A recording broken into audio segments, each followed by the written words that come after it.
বাড়িতে গিয়ে বলছে, মা তো কি আজকে শোনা তাহলে জালসা আছে, আমি জালসা শুনতে যাচ্ছি। বলে না, সবাই তো বলে আসে। আসার পরে দেখছে ও বাজারে। এলে তুই তো বললি যে জালসা শুনতে যাব, আর আসার পরে বাজারে বললো যাব জালসাই, তো ও ঘুরছে বাজারে, তো জালসা শোনা হলো মিথ্যে। সারা রাত জেগে জেগে মোবাইল দেখে গল্প করে 3:30টার সময় 2 রাকাত নামাজ পড়ে বলছে, দেখ 3:30 পর্যন্ত নামাজ পড়লাম, আমি নামাজি। বলে না, গাউসে পাকের পিতা আবু সালেহ মুসা জঙ্গি একটা ক্ষুধার্ত অবস্থাকে দূর করার জন্য ভেসে যাওয়া একটি আপেল খেয়ে চিন্তায় পড়ে গেলেন। আল্লাহ যদি কিয়ামতে বলে, হে আবু সালেহ মুসা জঙ্গি, আপেল তো খেলি, তোর ক্ষুধার্ত নিবারণ হলো, ক্ষুধার্ত তো দূর হয়ে গেল, কিন্তু তুই আপেলে টাকা দিয়েছিলি? বলেন না। দাম দিয়েছিলি? বলেন না। তো কিয়ামতের দিন আমি জবাবদিহি করতে পারবো না। আল্লাহর ওলি আবু সালেহ মুসা জঙ্গি আপনার চিন্তায় পড়ে গেল, আপনার পৃথিবীর জমিনে আপেল তো খেয়ে নিলাম, আমার ক্ষুধার্ত দূর হয়ে গেল, ভোগ আমার নিবারণ হয়ে গেল, কিন্তু আল্লাহ পাক আল্লাহ তাআলা আপনার কিয়ামতের দিন আমাকে যদি জিজ্ঞেস করে, ওগো আবু সালেহ মুসা জঙ্গি, পৃথিবীর জমিনে আপেল খেয়েছিলে, আপেল ওয়ালার কাছ থেকে অনুমতি নাওনি, আপেল ওয়ালাকে বলনি, আপেল ওয়ালার কাছ থেকে অনুমতি চাওনি, তার দাম তার কিমাত দাওনি, আজ কিয়ামতের দিন তার হিসাব তোমাকে দিতে হবে। আল্লাহর ওলি আবু সালেহ মুসা জঙ্গি আপনার চিন্তায় পড়ে গেলেন, রাস্তা দিয়ে চলতে শুরু করলেন, আপনার নদীর ধারে দিয়ে আপনার যেতে লাগলেন, যেতে যেতে একটা জায়গায় আপনার আপেল গাছ দেখতে পাওয়া যায়, নদীর ধারে আপনার আপেল গাছটা আপনার নামদিকে আপনার চেপে আছে, নামদিকে আপনার নামানো আছে, ডালগুলো আপনার নদীতে আপনার থেকে গিয়েছে। আবু সালেহ মুসা জঙ্গি আল্লাহর ওলি তিনি আপনার ভাবলেন, চিন্তা করলেন, এই গাছ থেকে হয়তো আপেলটা ভেসে গিয়েছিল, আমি আপেলটা উঠিয়েছিলাম, আমার ভোগকে আমি দূর করেছি, আমার ক্ষুধার্তকে আমি দূর করে ফেলেছি। এই গাছওয়ালার পরিচয় আমাকে জানতে হবে, গাছওয়ালার পরিচয় আমাকে আপনার নিতে হবে। গ্রামবাসীদেরকে আপনার ডাকতে জিজ্ঞেস করলেন, ও গ্রামবাসীরা, একটু তোমরা জানিয়ে দাও, এই আপেলওয়ালার বাড়ি কোথায় পাওয়া যাবে, আপেলওয়ালাকে কোথায় পাওয়া যাবে। আপনার পরিচয় পাওয়া গেল, পরিচয় আপনার জানা গেল, আল্লাহর ওলি আবু সালেহ মুসা জঙ্গি আপনার চলতে শুরু করলেন, যাওয়ার পর আপনার আপেলওয়ালার পরিচয় পাওয়া গেল, উম্মুল খায়ের ফাতেমার আপনার পিতার সঙ্গে সাক্ষাৎ হয়ে যায়। আল্লাহর ওলি আবু সালেহ মুসা জঙ্গি বলেছিলেন, ওগো চাচাজান, একটা কথা বলার জন্য অনেকটা রাস্তা পার করেছি, অনেক রাস্তা অতিক্রম করে আপনার কাছ পর্যন্ত পৌঁছেছি, বলে কি কথা বলতে চাও, এত অবাক হয়ে কেন বলতে চাও, তোমার মধ্যে ভয় দেখা যায়, এত ভয় তোমার মধ্যে কিসে ঢুকলো। আল্লাহর ওলি আবু সালেহ মুসা জঙ্গি তিনি আপনার বলেছিলেন, আমার মধ্যে ভয় ঢুকেছে, এই ভয় হলো খোদাই খোফ, আল্লাহর ভয়, জোরে বলো। আপনার ভেসে যাওয়া আপেল, আপনার গাছের আপেল আমি আবু সালেহ মুসা জঙ্গি খেয়েছি, আমার ভোগকে নিবারণ করেছি, আমার ভোগকে আমি দূর করে ফেলেছি, আমার ক্ষুধার্তকে দূর করে ফেলেছি। ওগো চাচা যান, আপনি আপেলওয়ালার ব্যক্তি, আপনি আপেলের দাম ক টাকা নিবেন আপনি একটু জানিয়ে দেন, আপনার আপেলের পয়সা দেওয়ার জন্য, আপনার আপেলের কিমাত দেওয়ার জন্য আপনার বাড়ি পর্যন্ত এসেছি। আপনার অবাক হয়ে গিয়েছিলেন। উম্মুল খায়ের ফাতেমার পিতা বললেন, ও বাবা শুনে নাও, আমি আপেলের পয়সা নেব না, আমি আপেলের টাকা নেব না। আবু সালেহ মুসা জঙ্গি তিনি আপনার বললেন, চাচা গো, যদি আপনি পয়সা না নেন আপনি একটু জানিয়ে দেন, আপনি আমাকে ক্ষমা করলেন কিনা, আপনি আমাকে মাফ করলেন কিনা। আল্লাহর ওলির কথা শুনে আপনার উম্মুল খায়ের ফাতেমার পিতা বলেছিলেন, ওগো আবু সালেহ মুসা জঙ্গি, আমি তো তোমাকে এমনি ক্ষমা করব না, তোমাকে এমনি ক্ষমা করতে পারবো না। এবার আল্লাহর ওলি বললেন, আপনি ক্ষমা করার জন্য আপনি কি নিতে চান, আপনি কি শর্ত দিতে চান, একটু জানিয়ে দেন।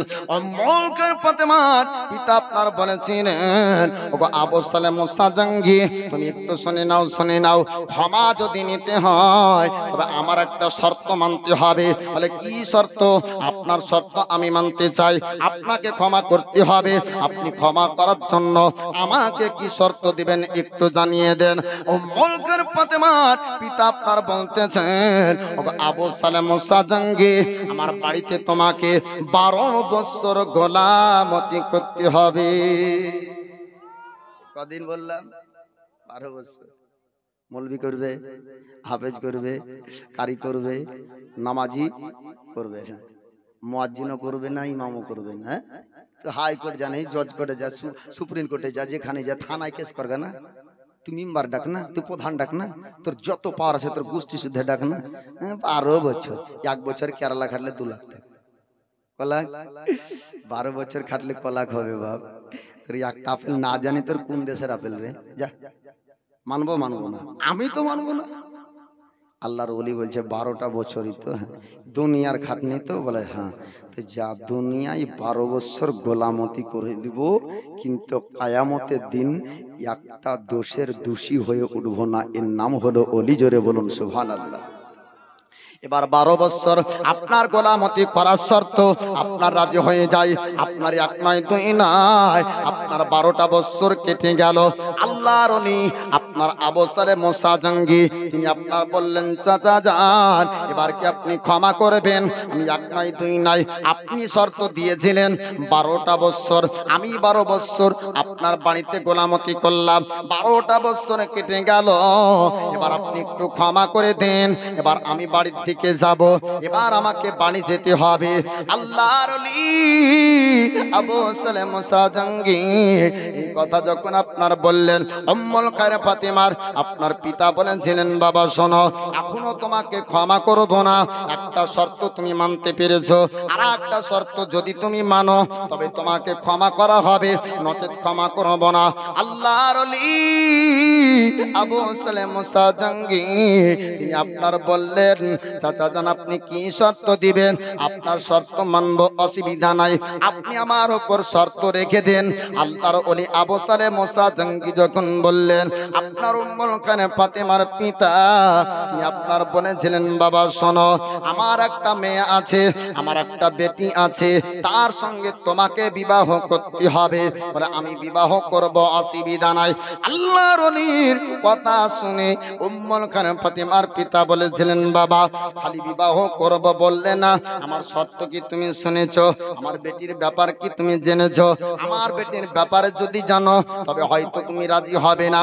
আমার বেটি দেখতে ভালো না, আমার বেটি দেখতে কালো, আপনার পায়ে নাংড়া চলতে পারে না, বোবা বলতে পারে না, আপনার বহারা ঠসা শুনতে পাই না, আমার বেটি বিচ্ছিরি চেহারা, আপনার কালো চেহারা দেখতে সুন্দর না, একটু তুমি জানিয়ে দাও বিবাহ করবে কিনা, কানা 2 চোখে দেখতে পাই না।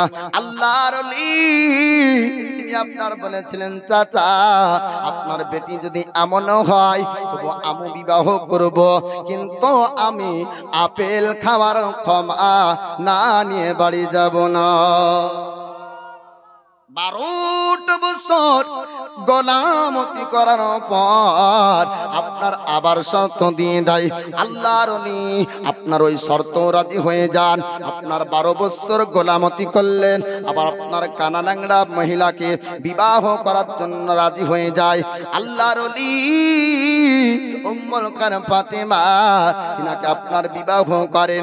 আবু সালেহ মুসা জঙ্গি তিনি হচ্ছেন নবী বংশের ব্যক্তি, উম্মুল খায়র ফাতেমা তিনি হচ্ছেন নবী বংশের ব্যক্তি। আপনার সৈয়দরা হাসান ও হোসাইনের বংশের দনজন ব্যক্তি। কাউসে সামদানি কুতুবে রব্বানি আব্দুল কাদের জিলানী আলাইহি রহমাতুর রিদওয়ানের পিতাও ছিলেন সৈয়দ আর মাতাও ছিলেন সৈয়দ। জোরে বলো। আব্দুল কাদেরের মাও নবী বংশের, আর আব্দুল কাদের জিলানীর পিতাও হচ্ছেন, আব্বাও হচ্ছেন নবী বংশের। বিবাহ সম্পূর্ণ। এবার গভীর রাত্রিতে অন্ধকারের সময় এইরকম আপনার বাল্বের ব্যবস্থা নাই, অন্ধকার আপনার ঘর, আপনার সালাম দিয়েছেন, সঙ্গে সঙ্গে সালামের উত্তর দিয়ে দেয়, সঙ্গে সঙ্গে সালামের উত্তর পাওয়া যায়, এবং কাছাকাছি যখন যাওয়া হলো চেহারা থেকে একটা রশ্মি পাওয়া যায়। জোরে বলুন সুবহানাল্লাহ। আলা হযরত ইমাম আহমদ রাজা তিনি বলেছেন তেরি নসলে পাক মে है बच्चा बच्चा नूर का तू है आईने नूर तेरा सब घराना नूर का আলা হযরত আজিমুল বরকত মুজাদ্দিদুদ্দিন মিল্লাত ইমাম ইশক মোহাব্বত 14 শতাব্দীর মুজাদ্দিদ যিনি 1400 কিতাব লিখেছেন হাত দাঁড়াতে জোরে বলুন সুবহানাল্লাহ। তিনি বলছেন নবী গো আপনি তো নূরের, আপনাকে তো আল্লাহ নূর নবী বানিয়েছেন, আপনার খানদানের মধ্যে যারা আসবে তাদের মধ্যেও আল্লাহ পাক নূর দান করবেন, জোরে বলুন সুবহানাল্লাহ। তারাও হবে উজ্জ্বলময় চেহারা। উম্মুল খায়র ফাতেমার চেহারার কাছাকাছিতে আবু সালে মুসা জাঙ্গি যাচ্ছেন, তো চেহারা থেকে একটা রোশনি পাওয়া যায়। আবু সালে মুসা জাঙ্গি এবার কাছাকাছি যখন যায় চেহারা থেকে রোশনি পাওয়া যায়। সালাম আপনার দিলেন, সালামের উত্তর পাই, সমস্ত জিনিসগুলা আপনার উল্টো মনে হয়ে গেল। আপনার যেটা বলেছিলেন আপনার সত্য হলো না, যেটা বলেছিল ভুল হয়ে গেল। কানা বলেছিল চোখ দিয়ে দেখতে ভাই, বহরা বলেছিল কান দিয়ে শুনতে ভাই, বাবা বলেছিল কিন্তু মুখ দিয়ে আপনার কথা বলতে পারে, বিচ্ছির চেহারা বলেছিল কিন্তু আপনার সুন্দর চেহারা দেখতে পাওয়া যায়। কোনটার মধ্যে মিল যখন হলো না আপনার সকাল হয়ে যায়। সকাল বেলায় জিজ্ঞেস করে চাচা একটা কথা জানিয়ে দেন, একটা কথা বলতে হবে। বলে কি কথা বলবো? আপনি যে কথাগুলা বললেন আপনার বেটির সম্পর্কে, বাপ হয়ে এমন খারাপ কেন বললেন? আপনার বেটির সম্পর্কে আপনি এরকম ধারণা কেন রাখলেন? আবু সালাম মুসা জাঙ্গি কিসের জন্য আমি বলেছি তুমি কি শুনতে চাও? বলে একটু চাচা জানিয়ে দেন আপনার রহস্য কি বলার। আপনার বলার রহস্য বুঝতে পারলাম না। আল্লাহর ওলি আবু সালে মুসা জাঙ্গি তিনি যখন আপনার শুনতে চাইলেন, এবার আপনার বলতেছেন যে আমার বেটিকে কানা বললাম কারণ এই দুই চোখ দাঁড়াতে পৃথিবীর কোন পর পুরুষের চেহারা দেখেনি। আল্লাহর ওলি আবু সালে মুসা জাঙ্গি তিনি অবাক হয়ে শুনতে থাকলেন। উম্মুল খায়র ফাতেমার পিতা বলতেছেন বাবা আমার বেটিকে বোবা বললাম, আজ পর্যন্ত আমার বেটি পর পুরুষের সঙ্গে কথা বলেনি। আজ পর্যন্ত বেটি আমি আমার বাড়ির বাইরে কোনোদিন যাইনি। আজ পর্যন্ত বেটি তার কানে পর পুরুষের আওয়াজ কোনোদিন নাইনি, জোরে বলুন। এই সমস্ত দিক দিয়ে দুনিয়ার পর পুরুষের কাছ থেকে আমার বেটিকে বিচ্ছিরি বললাম, কালো বললাম, নাংড়া বললাম, কানা বললাম। যেই কান কোনোদিনই আওয়াজ শুনল না পর পুরুষের আওয়াজ শোনার বহরা, পর পুরুষের সঙ্গে কথা বলার বোবা, পর পুরুষের সঙ্গে সাক্ষাৎ করার দেখার কানা। এই দিক দিয়ে বলেছি আবু সালে মুসা জাঙ্গির সঙ্গে বিবাহ হলো। একটা কথা বলে যে বাপ কা বেটা সিপাই কা ঘোড়া, একটা ডায়লগ বলে না, মা গুনে বিটি আর আটা গুনে রুটি। মারি রুটি যদি বেঁকা হয় তো বিটি রুটি তো বেঁকা হবেই। তারপরেও আবার কিছু ভালো খানদানে খারাপ হয়ে যায়, তাই না, শয়তানের চক্রান্তে। আর খারাপ খানদান থেকে একটা আলিমে দিন বা ভালো মানুষও তৈরি হয়। তবে পিতা মাতার আখলাক চরিত্র ভালো হলে ছেলেদেরও আখলাক চরিত্র ভালো হবে। আব্দুল কাদের জিলানী কথা বলবো, তবে দুনিয়ার একটা গল্প শুনিয়ে দিবা। এই এখন বর্তমানে সৌদি ঘাটা দুবাই ঘাটা আছে না, তো দুনিয়ার সব থেকে বড় শিক্ষক প্রথম হলো সে হলো মা। স্কুলে তো পরে ভর্তি হবে, মাদ্রাসাতে তো পরে যাবে, পরে তো মাদ্রাসায় গিয়ে আলেম হয়েছে। যত মুফতি হলো ও মার পেট থেকে বের হয়ে মুফতি হয়নি, 10 বছর বয়সে মাদ্রাসায় ভর্তি হয়ে মুফতি হয়েছে। কিন্তু 10 বছর পর্যন্ত শিক্ষাকে দিয়েছে গো মা। তো মা যা শিখাবে বেটা তা শিখবে। উম্মুল খায়র ফাতেমা গাউসে পাককে পেটের মধ্যে রেখে কোরআন পড়েছেন, তো 18 পারা কোরআনের হাফেজ হয়ে দুনিয়াতে এসেছেন। একবার বলা যাবে না? আর বর্তমান দুনিয়ার মায়েরা সিরিয়াল দেখে আর গীত শেখায়। এবার সৌদি দুবাই খাটা ব্যক্তি একটা সৌদি দুবাই আছে ধরেন, একটা বোঝানোর জন্য, বুখারী মুসলিমে নাই।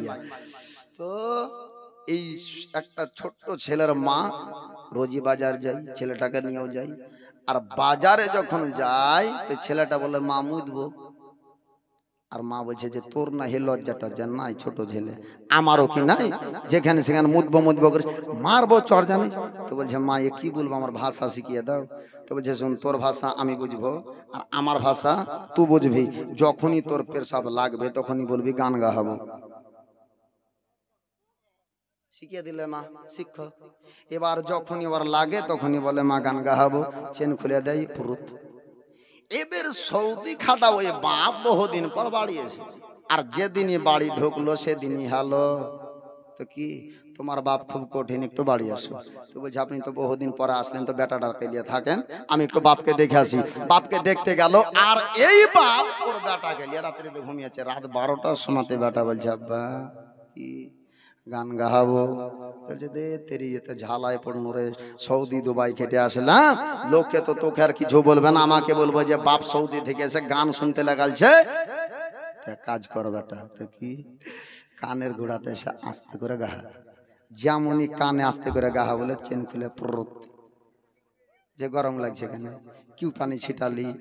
তো বলছে পানি ছিটাইনি আব্বা। তো কি এই গান আমি বাজারে যে কত গাহালছি। বলে কে শিখালে? তো বলেন মা। তো যেমন শিক্ষা দিবেন তেমন ফল পাবেন। আজ বেটা বেটিকে আদব দিবেন না, কাল মৌলবীর তাবিজে কাজ হবে না। বিহা দিয়েছে বেটা দিয়ে, বলছে মৌলবী সাহেব একটা তাবিজ করে দেন না। কেন? বিরাট অশান্তি, বোর অশান্তি, বেটার অশান্তি, জ্বালাই শেষ নাই, সংসারে উন্নতি নাই। ও আজ যদি আদম না দেন কাল তাবিজে কাজ হবে না, এটাই হলো বাস্তব। এবার আল্লাহর ওলি গাউসে সামদানি কুতুবে রাব্বানি আব্দুল কাদের জিলানী উম্মুল খায়র ফাতেমার কাছ থেকে পৃথিবীর জমিন আপনার আসবেন। মায়ের পেটে আল্লাহর ওলি আব্দুল কাদের জিলানী আছেন, আপনার উম্মুল খায়র ফাতেমা তিনি আপনার কোরআন তেলাওয়াত করতেন। আল্লাহর ওলি আপনার আব্দুল কাদের জিলানী পৃথিবীর জমিন আপনার এসেছেন, এক নয় দুই নয় 18 পারা কোরআনের হাফেজ হয়ে এসেছেন। জোরে বলুন সুবহানাল্লাহ। আল্লাহর ওলি আব্দুল কাদের জিলানী তিনি আপনার বলেছিলেন ও মা জননী, আপনি যদি গর্ভে রেখে আপনার কোরআন তেলাওয়াত করতেন 30 পারা, আমি পৃথিবীর জমিনে আপনার 30 পারা কোরআনের হাফেজ হয়ে জগতে আসতাম। বলুন সুবহানাল্লাহ। আল্লাহর ওলি আপনার আব্দুল কাদের জিলানী শুধু তাই না, উম্মুল খায়র ফাতেমা একদিন বাড়িতে আছে, এক পুরুষ ভিক্ষুক, আপনার বেটা ছেলে ভিক্ষুক, ভিক্ষা চাওয়ার জন্য উম্মুল খায়র ফাতেমার কাছে আপনার গিয়েছিল। আল্লাহর ওলির কারামাতের কথা আপনাদেরকে শোনাবো। আল্লাহ পাক আল্লাহ তাআলা আল্লাহর ওলিকে আপনার কোন ক্ষমতা দান করেছেন, কোন পাওয়ার আপনার দান করেছেন। আল্লাহর ওলি গর্ভে আছেন, এবার উম্মুল খায়র ফাতেমার কাছে আপনার পুরুষ ভিক্ষুক যায় ভিক্ষা করতে। আর ওই সময়তে আপনার ওলির পীরের মা আব্দুল কাদেরের মা চিন্তায় পড়ে গেলেন, আল্লাহকে ডাকলেন মাবুদ আমি তো পুরুষ ভিক্ষুকের সামনে আমি কেমন করে যাব? নবীর হাদিস আপনার আছে, ভিক্ষুক যদি তোমার বাড়ির দ্বারা বাজাই আসে তাকে খালি হাতে ফিরাইও না যদি সমর্থন থাকে। আমার তো সমর্থন রয়েছে, কিন্তু ভিক্ষা দেওয়ার মতন কোনো বাচ্চা ছেলেও নাই, অন্য কোনো বেটা ছেলে নাই যার দ্বারাতে আমি ভিক্ষাটা পৌঁছিয়ে দিব।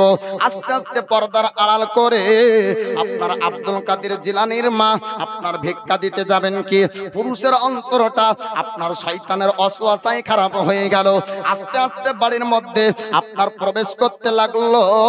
উম্মুল খায়র ফাতেমা বুঝতে পারলেন তার অন্তর খারাপ হয়েছে, আমার ইজ্জতের উপর হাত মারতে পারে। আল্লাহ পাককে ডাক দেয় মাবুদ তুমি ইজ্জতের মালিক, তুমি যাকে সম্মান দাও সেই ব্যক্তি আপনার সম্মান পায়, তুমি যাকে সম্মান দাও না সেই ব্যক্তিকে আপনার কেউ সম্মান দেয় না। আল্লাহ পাককে ডাকে, আল্লাহ পাক আল্লাহ তাআলা একটা বাঘ পাঠিয়ে দেয় পৃথিবীর জমিনে। আপনার ওই কোন বাঘ পৃথিবীর জমিনের বাঘ ছিল না।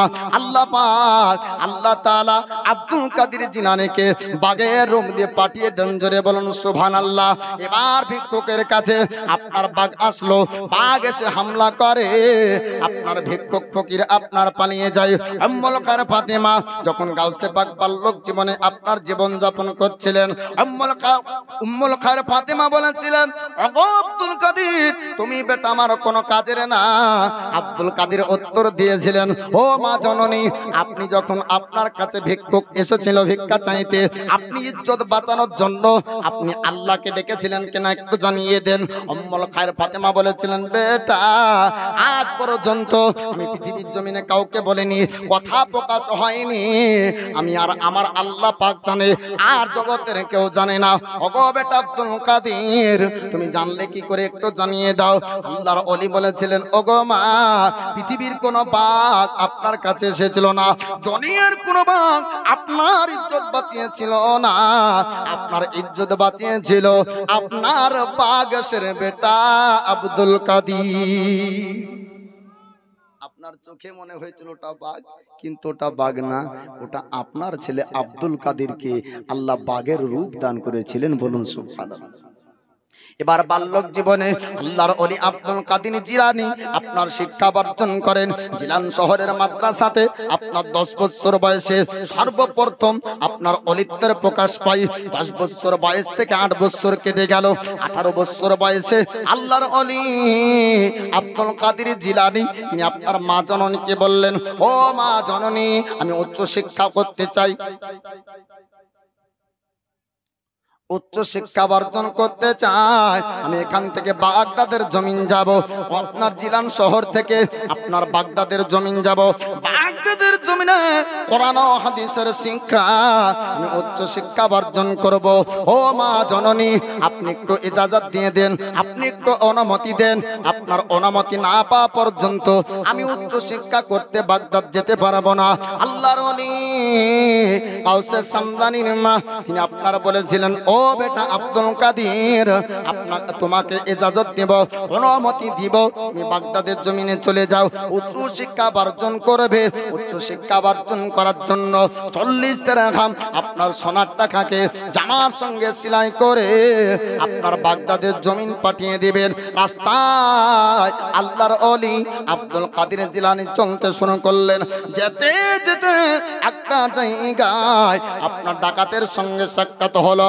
ডাকাত তার আপনার বলল, ডাকাতরা আপনার ছিনতাই করতে লাগলো। আর ডাকাতরা আব্দুল কাদের জিলানীর কাছে আপনার চলে আসলো। একজন ডাকাত বলল, যুবক, তোমার কাছে কোনো কি টাকা আছে? তোমার কাছে সোনা আছে? তোমার কাছে কি চাঁদি আছে? তোমার কাছে কি পয়সা আছে? আল্লাহর ওলি বলেছিলেন, হ্যাঁ হ্যাঁ, আমার কাছে 1 নয় 2 নয়, আমার কাছে 40 দিরহাম সোনার টাকা রয়েছে। ওই ডাকাত অবাক হয়ে গেল, আপনার বিশ্বাস করলো না। 18 বছর বয়সের আপনার যুবক এত টাকা পায় কোথায় থেকে? ওখান থেকে আপনার চলে যায়। আর একজন ডাকাত আসলো, আসার পর বলেছিল, ওগো যুবক, একটু জানিয়ে দাও, তোমার কাছে কি কোনো টাকা আছে? আল্লাহর ওলি আব্দুল কাদের জিলানী তিনি আপনার একই কথা বলেছিলেন, আমার কাছে 40 দিরহাম আপনার সোনার টাকা আছে। এইরকম করতে করতে আপনার কয়েকজন ডাকাত আসলো।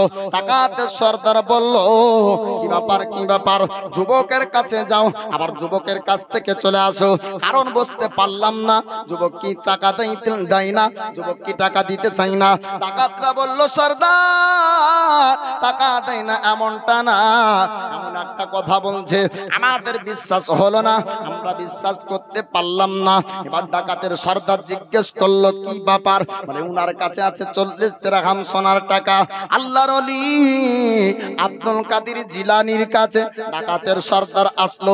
আসার পরে বলতেছে, ও যুবক, একটু জানিয়ে দাও, একটু জানিয়ে দাও, সত্যি কি তোমার কাছে সোনার টাকা আছে? আল্লাহর ওলি আব্দুল কাদের বলে, হ্যাঁ হ্যাঁ, আমার কাছে সোনার টাকা আছে। আমি জিলান শহর থেকে যাচ্ছি বাগদাদের জমিনে উচ্চ শিক্ষা বর্জন করার জন্য। আমি একটা মাদ্রাসার তলবায় ইলজাম, আমি মাদ্রাসায় শিক্ষা বর্জন করি, আমি এখান থেকে ওখানে যাচ্ছি শিক্ষা করতে। ডাকাতের সর্দারের চোখ দিয়ে আপনার পানি ঝরতে শুরু হয়ে গেল। ডাকাতের সর্দার বলল, ও যুবক আব্দুল কাদের, এমনটা কেন বললে? আমাদেরকে কি চিনতে পারোনি? আমরা কারা কি বুঝতে পারোনি? আল্লাহর ওলি আব্দুল কাদের বলেছিলেন, আপনারা ডাকাত ছিনতাই করছেন, আপনাদেরকে চিনতে পেরেছি, আপনাদেরকে বুঝতে বুঝতে পেরেছি। বলে বুঝতে পারার পরেও তুমি এতটা সত্য কথা কেন বললে? তোমার সোনার টাকা তো আমরা নিয়ে নিব, তোমার টাকা তো ছিনতাই হয়ে যাবে। আল্লাহর ওলি আব্দুল কাদের জিলানী বলতেছেন, ও ডাকাতের সর্দার, আপনি শুনে নেন, শুনে নেন। যদি আপনি টাকা আমার নিয়ে নেন, আমার মা জননীর কথা আমি মিথ্যা কথা পৃথিবীর জমিনে কোনোদিন বলবো না। জোরে বলুন সুবহানাল্লাহ। সোনার টাকা দিতে চাই, মিথ্যা কথা বলতে চাই না। কে কে পীরকে ভালোবাসেন একবার হাত উঠিয়ে বলেন তো, ইয়া রাসূলুল্লাহ, সুবহানাল্লাহ। এই জায়গা আমি এই বছর প্রথম, এর পূর্বে আপনারা এই মাহফিল করেছেন নাকি? একজন ব্যক্তি পীরের মহব্বতে 200 টাকা দেন, 200 টাকা পারবেন? জি, চট করে। গাউসে পাকের ওসিলাতে যাব মদিনা, সুবহানাল্লাহ।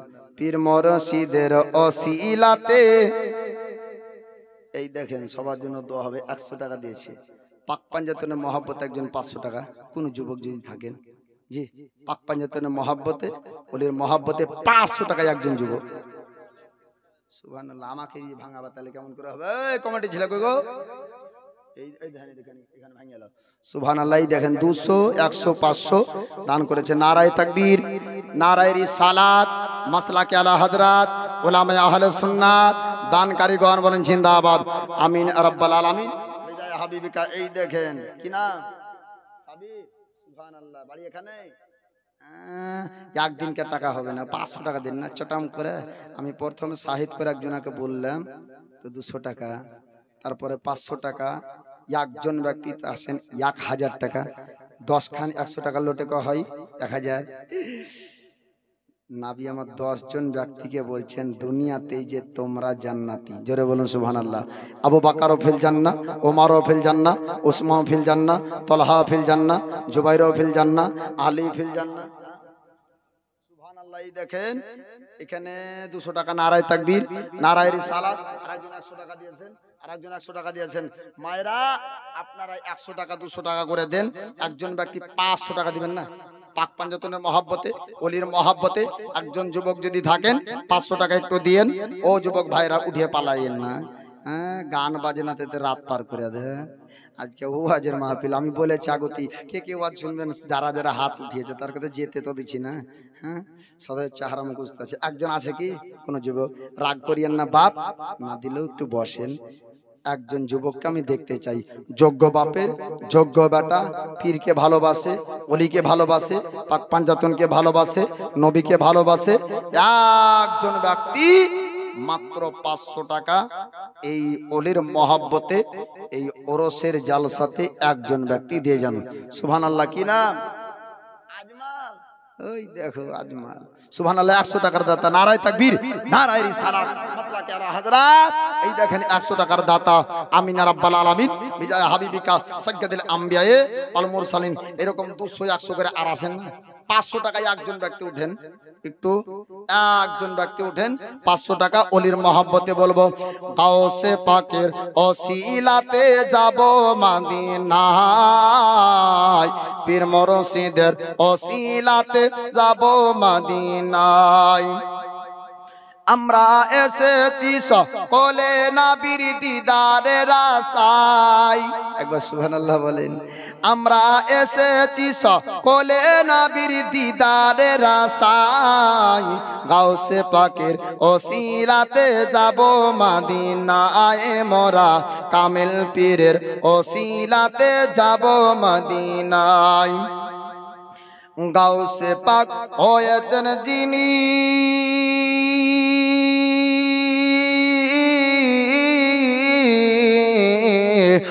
গাউসে পাক হয়েছেন যিনি, নাবিজিরা দরের তিনি।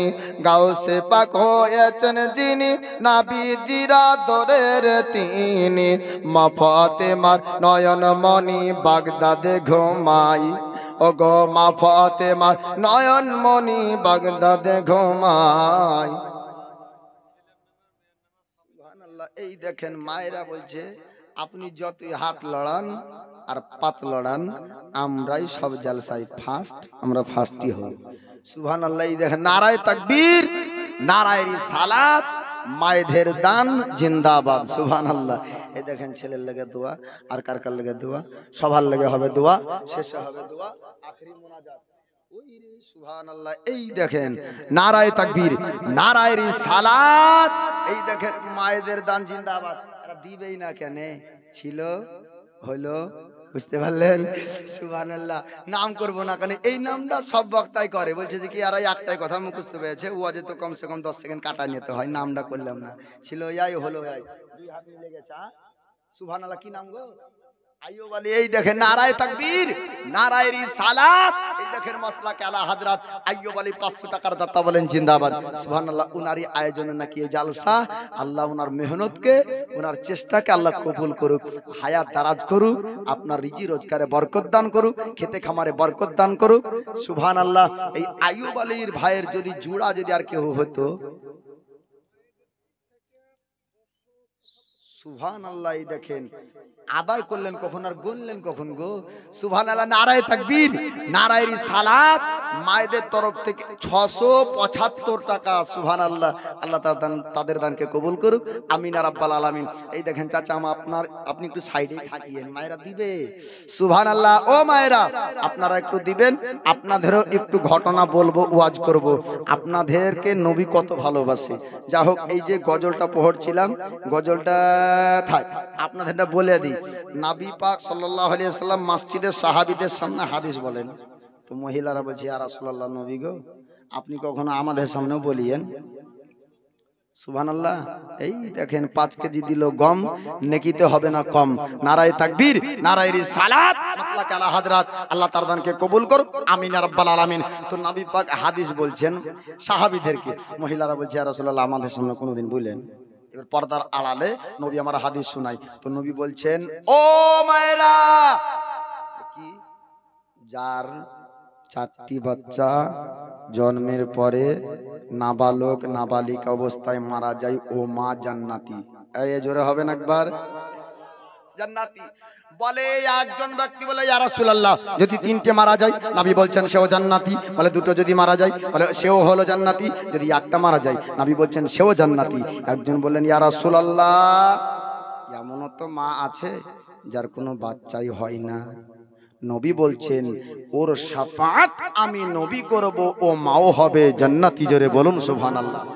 অতএব কোন মায়ের যদি সন্তান না হয়, মা দুঃখ করবেন না, আফসোস করবেন না, সবুর করেন। নিশ্চয় আল্লাহ কোনো না কোনো দিক দিয়ে ভালো বুঝেছেন, তাই আপনাকে সন্তান দেয়নি। আল্লাহর শুকরিয়া করুন যে আল্লাহ তুমি তো সন্তান দেওয়ার মালিক, আল্লাহ তুমি তো সন্তান দেওয়ার মালিক, নিশ্চয় তুমি কিছু ভালো বুঝেছো, আমাকে সন্তান দাওনি। আল্লাহ তোমার শুকরিয়া আদায় করি। শুকরিয়া করবেন কেন? নবী বলছেন ওই মহিলার আমি শাফাত করব। তো মায়েরা, কারো বাচ্চা মারা গিয়েছে, দুঃখ করবেন না, ওই বাচ্চার জন্যই আপনি হাসরে জান্নাতি হতে পারেন। জোরে বলুন সুবহানাল্লাহ। মায়েরা, একজন মা আমার আর 500 টাকা দিন না, ওই মায়ের জোড়া হন না, স্বামীর জন্য ছেলের জন্য বললো, আপনি নিজের দাদু দাদির জন্য দেন, না হলে নিজের নামে সাদকা করেন। সাদকার ফজিলত নবী আমার বলেন, দানের ফজিলত নবী আমার বলেন, জীবিত অবস্থাতে দান করলে 1 টাকা দান করলে মারহুম ব্যক্তির নামে 100 টাকা দান করার থেকে বেশি সওয়াব। জোরে বলুন সুবহানাল্লাহ, বেশি ভালো। তো মায়েরা আপনারাও 500 টাকা, 100 টাকা, 200 টাকা দিবেন। যা হোক, এ মানকাবাতটা শুনুন। গাউসে পাকের ওসিলাতে যাব মদিনা, পীর মুর্শিদের ওসিলাতে যাব মদিনা। গাউসে পাকের ভক্ত যারা, ও গো নবীজির মেহমান তারা। গাউসে পাকের ভক্ত যারা, নবীজির মেহমান তারা। নবীজির ওসিলাতে ওলি হওয়া যায়, নবীজির ওসিলাতে ওলি হওয়া যায়। গাউসে পাকের ওসিলাতে যাব মদিনায়। গাউসে পাক হয়েছেন যিনি, ও ওগো মাহবুবে সুবহানী তিনি, গাউসে পাক হয়েছেন যিনি, মাহবুবে সুবহানী তিনি, কুতুবেরা বাণী যাকে বানাইছেন আল্লাহ, ওগো কুতুবেরা বাণী যাকে বানাইছেন আল্লাহ, গাউসে পাকের ওসিলাতে যাব মদিনায় মোরা, পীর মুর্শিদের ওসিলাতে যাব মদিনায়। এবার একটু ঘটনা শুনেন মা বোনেরা, আপনারা দেওয়া বন্ধ করবেন না, এখানে একটু দিতে থাকবেন, আমি একটু আপনাদেরকে ঘটনা শোনাই। এই গাউসে সামদানি কুতুবে রব্বানি আব্দুল কাদের জিলানী 18 বছর বয়সে সত্য কথা বললেন। ডাকাতের সর্দারের চোখ দিয়ে পানি ঝরে গেল। ডাকাতের সর্দার বলল যে সত্য কথা বলার রহস্য, বলে আমার মা বলে যে দুনিয়াতে মিথ্যা বলো না খো, তাই মার কথা রেখেছি, দুনিয়াতে আমি মিথ্যা বলি না। ডাকাতের সর্দার বলল, ওগো আব্দুল কাদের জিলানী, আপনি সত্যি আল্লাহর ওলি। সাধারণ মানুষ এমন ব্যবহার সাধারণ মানুষের হতে পারে না। আজ পর্যন্ত বহু ডাকাতি করলাম, আর ডাকাতি করব না। আপনি আমাদেরকে বায়াত করে নেন, আপনি আমাদেরকে মুরিদ বানিয়ে নেন। 40 জন ডাকাতকে এক চরিত্র, এক ব্যবহার, এক সত্য কথা বলাতে 40 জনকে মুরিদ বানালেন। জোরে বলুন সুবহানাল্লাহ। এবার অলিত্ব প্রকাশ হওয়ার পরে আস্তে আস্তে আস্তে আস্তে যখন প্রশংসা বেড়ে যায়, দুনিয়ায় এলান হতে লাগলো আব্দুল কাদের আল্লাহর ওলি। তো যারা গুস্তাখে আউলিয়া, ওদের আবার গায়ে অ্যালার্জি হবে অটোমেটিক। দেখবেন যারা গুস্তাখে আউলিয়া, ওদের ভালো লাগবে না এইসব পীর প্রশংসা, অলির প্রশংসা শুনতে। আর অলির প্রশংসা শুনতে আল্লাহ পছন্দ করে। জোরে বলুন সুবহানাল্লাহ। কারণ আল্লাহ যাহার উপর সন্তুষ্ট, তার প্রশংসা করলে আল্লাহ হয় সন্তুষ্ট। এবার যখন আপনার আস্তে আস্তে জিকির বেড়ে গেল, ওনার নাম প্রশংসা, তো মানুষ গুস্তাখে আউলিয়া বলছে যে আজ আব্দুল কাদেরের পরীক্ষা হবে। আপনার পৃথিবীর মানুষ তারা আপনার জানে না আল্লাহর ওলির ক্ষমতা সম্পর্কে, আল্লাহর ওলির পাওয়ার সম্পর্কে আপনার তাদের ধারণা নাই। তারা আপনার জানে না আল্লাহর ওলিকে মহান আল্লাহ পাক কোন ক্ষমতা, কোন শক্তি, কোন পাওয়ার আপনার দান করেছে। মুস্তাকে আউলিয়া পৃথিবীর মানুষ তারা আপনার চিন্তা ভাবনা করেছিল আল্লাহর ওলি আব্দুল কাদের, একে আল্লাহর ওলি বলে, একে সবাই পীর বলে। আমরা একটা পরীক্ষা নেব, আমাদেরকে একটা পরীক্ষা করতে হবে। পরীক্ষা জন্য আপনার কি করলো, একজন ব্যক্তি জিন্দা মানুষকে খাটলির ওপর আপনার শুয়ে দিল, আর খাটলির ওপর শুয়ে দেওয়ার পর তাকে বলল, শোন শোন, আপনি তোকে খাটলিতে শোয়ানো হবে, তোকে একটা কাফন পরিয়ে দেওয়া হবে, আর চতুর্দিকে এলানো হবে আজ আব্দুল কাদের জিলানীর অলিত্বের প্রকার আপনার পরীক্ষা হবে। আল্লাহর ওলি আব্দুল কাদের যদি সত্যি আল্লাহর ওলি হয়, তবে তার মধ্যে কালবের চোখ থাকবে, তার মধ্যে রুহানি পাওয়ার থাকবে, তার মধ্যে আপনার রুহানি শক্তি থাকবে। আর রুহানি শক্তি পাওয়ার যদি না থাকে, তবে আপনারা বসতে পারবে না। আর যদি শক্তি থাকে, তবে জিন্দা না মুর্দা বসতে পারবে। তাদের আপনার ধারণা ছিল, তাদের আপনার এরকম বিশ্বাস ছিল, আল্লাহর ওলি যদি হয় আপনার কালবের চোখ থাকবে, আল্লাহর ওলি যদি হয় রুহানি পাওয়ার তার মধ্যে থাকবে। এবার চতুর্দিক থেকে মানুষ একত্রিত হয়ে গেল, আজকে ওলির পরীক্ষা হবে, আজকে পীরের আপনার পরীক্ষা হবে। এমনি মসজিদে মুসল্লি নাই, কিন্তু ইমাম তাড়ানোর মীমাংসার দিন লোক আটবে না, ঠিক না ভুল?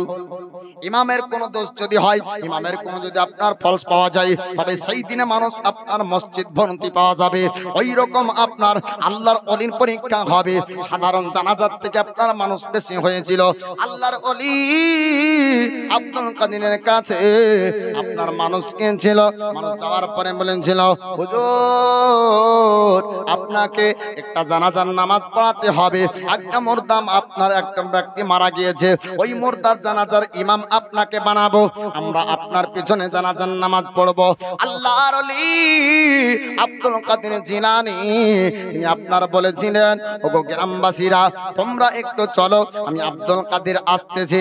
আল্লাহর ওলি আব্দুল কাদের জিলানী আপনার যাওয়ার পরে আপনার দেখলেন সাধারণ জানাজার থেকে আপনার মানুষের সংখ্যা বেশি হয়ে গিয়েছে। আল্লাহর ওলি বলেছিলেন, ও গ্রামবাসীরা, ও গ্রামের মানুষেরা, তোমরা জিন্দার জানাজা পড়বে নাকি তোমরা মুর্দার জানাজা পড়বে? আচ্ছা, কোনো এলান হলো না। আল্লাহর ওলির আব্দুল কাদের জিলানী জানতেন না, কিন্তু আল্লাহ পাক ইলহামের মাধ্যমে জানিয়েছেন। জোরে বলুন সুবহানাল্লাহ। নবীগণের উপর আল্লাহর পক্ষ থেকে মুজিজা হতো, আল্লাহ পাক ওহী অবতীর্ণ করতেন।